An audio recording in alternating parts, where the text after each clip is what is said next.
कविता का शीर्षक है नीम का पेड़।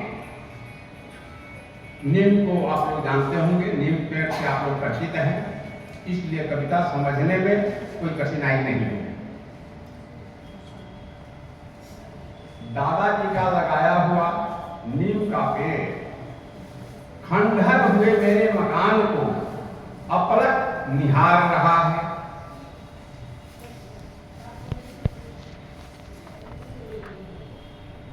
आज से 10 दशक पहले पिताजी के जन्म की खुशी में दादाजी ने इस पेड़ को लगाया था। समय के उतार चढ़ाव और काल की कठिन कठिनाइयों को पार कर मेरे पिताजी के साथ ही यह पेड़ भी जवान हुआ।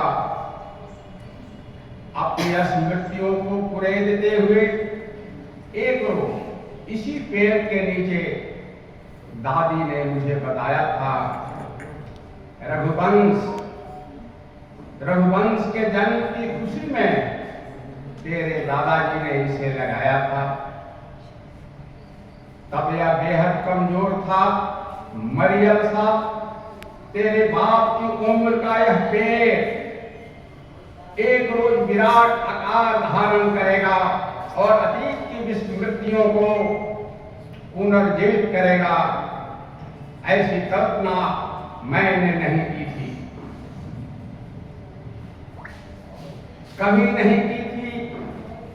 अपने अंत स्नेह की छांव में बड़े यत्न से तेरे दादाजी ने अपनी संतान की तरह ही एक शिशु पौधे को पाल पोस कर बड़ा किया। कड़ाके की ठंड या कड़कती हुई दोपहरी, मोच की रस्सी से बुनी गई खाट पर इसी तरह पेड़ के नीचे वह विश्राम करते।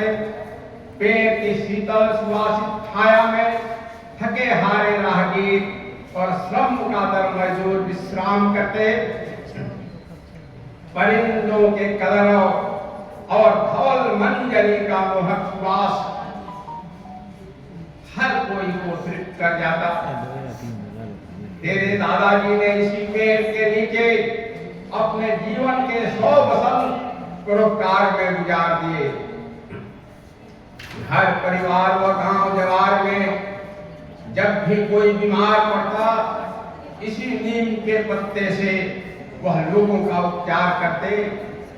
एक समय गांव में महामारी का प्रबल प्रकोप बढ़ा। लोग बाग गांव छोड़कर चले गए, परंतु तेरे दादाजी गांव छोड़कर नहीं गए। उनका अटूट विश्वास उनके साथ अंत तक बना रहा। इसी पेड़ के नीचे वह अपना दरबार लगाते रहे। वह अक्सर लोगों से कहते, नीम का दातुन, नीम का काढ़ा, नीम का बीज, नीम का तेल और नीम की छाल 100 व्याधि की एक दवा। एक रोज तेरे पिताजी ने कुल 30 रुपए में गांव के किसी बढ़ई से इस नीम वृक्ष का सौदा कर दिया। इसकी भनक लगते ही तेरे दादाजी रंज हो गए। उन्होंने तेरे बाप को बुलाया और कहा, क्या कोई अपनी संतान को अपनी आंखों के सामने चढ़ते बढ़ते देख सकता है? तेरे जन्म की खुशी में मैंने इसे लगाया था। यह मेरी नजरों के सामने जवान हुआ, ठीक तुम्हारी तरह ही।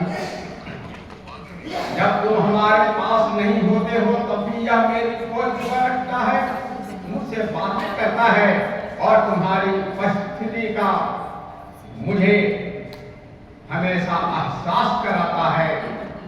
मुझे यकीन है मेरे गुजर जाने के बाद भी तुम्हारे साथ यह बराबर बना रहेगा।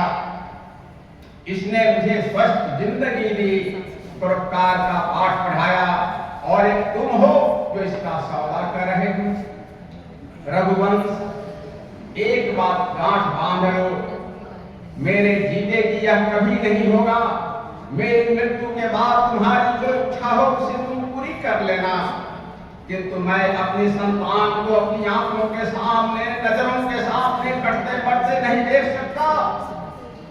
इसी तरह अपनी जगह पर तन कर यह खड़ा रहेगा। दादी बोलती जा रही थी और मैं निःशब्द। उस घटना के बाद तेरे बाप ने किसी बढ़ई से इसे बेचने की जरूरत कभी नहीं की। वक्त अपनी रफ्तार से बढ़ता रहा और मेरे दादाजी का समय भी नीम वृक्ष के नीचे कटता रहा। एक रोज अचानक दादाजी की तबीयत थोड़ी खराब हुई। उन्होंने पिताजी को अपने पास बुलाया और कहा, रघुवंश, लगता है अब मैं नहीं बचूंगा, समय पूरा हो गया। मैंने 100 वसंत पार कर लिया, भरा पूरा परिवार है मेरा। दरवाजे पर खड़ा नीम का पेड़ भी समझो मेरे ही परिवार का हिस्सा है। देखना कि इसे कभी कोई कष्ट न हो। यह कहते कहते दादाजी अचानक थम गए।